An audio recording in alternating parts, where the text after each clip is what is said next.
নজিরবিহীন দুর্নীতির অভিযোগে আলোচনায় থাকা সাবেক আইজিপি বেনজির আহমেদের জব্দ করা 4টি ফ্ল্যাটের সব আসবাবপত্র প্রধান উপদেষ্টা ত্রাণ তহবিলে হস্তান্তর করেছে দুর্নীতি দমন কমিশন। আদালতের আদেশে গুলশানে বিলাসবহুল ডুপ্লেক্স ফ্ল্যাটে থাকা 19টি ফ্রিজ, প্রায় 100 টন এসি, আধুনিক আসবাবপত্র, ইলেকট্রনিক সামগ্রী, এমনকি শার্ট, প্যান্ট, জুতার মতো ব্যক্তিগত সামগ্রী সহ 792 ধরনের মালামাল হস্তান্তর করেছে সংস্থাটি।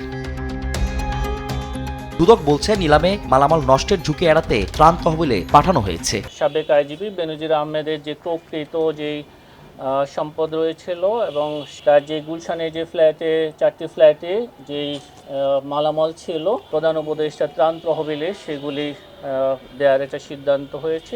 একমাত্র আরএফএল ক্লাস পাইপ নিশ্চিত করে প্রতি ইঞ্চিতে সঠিক থিকনেস ও সঠিক মাপ। পাইপের বস, না কিনলে লস। এদিকে দুদকের আবেদনে অর্থ পাচারের অভিযোগে চাঁদপুর 2 আসনের বিএনপি মনোনীত প্রার্থী জালালউদ্দিন ও তার স্ত্রী সন্তানের বিরুদ্ধে বিদেশ যাত্রায় নিষেধাজ্ঞা দিয়েছে আদালত। অভিযোগ সংশ্লিষ্ট জনাব জালালউদ্দিন সপরিবারে বিদেশে পালিয়ে যাওয়ার সম্ভাবনা রয়েছে।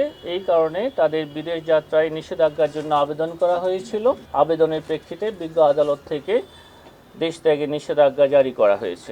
এদিন উইলস লিটল ফ্লাওয়ার স্কুলে নিয়োগ ও পদোন্নতিতে দুর্নীতির অভিযোগে সাবেক এমপি রাশেদ খান মেনন সহ 57 জনের বিরুদ্ধে আলাদা 2টি মামলা করেছে দুদক। Governing body Wills little flower school and college. Fazle Aditya, Desh TV, Dhaka.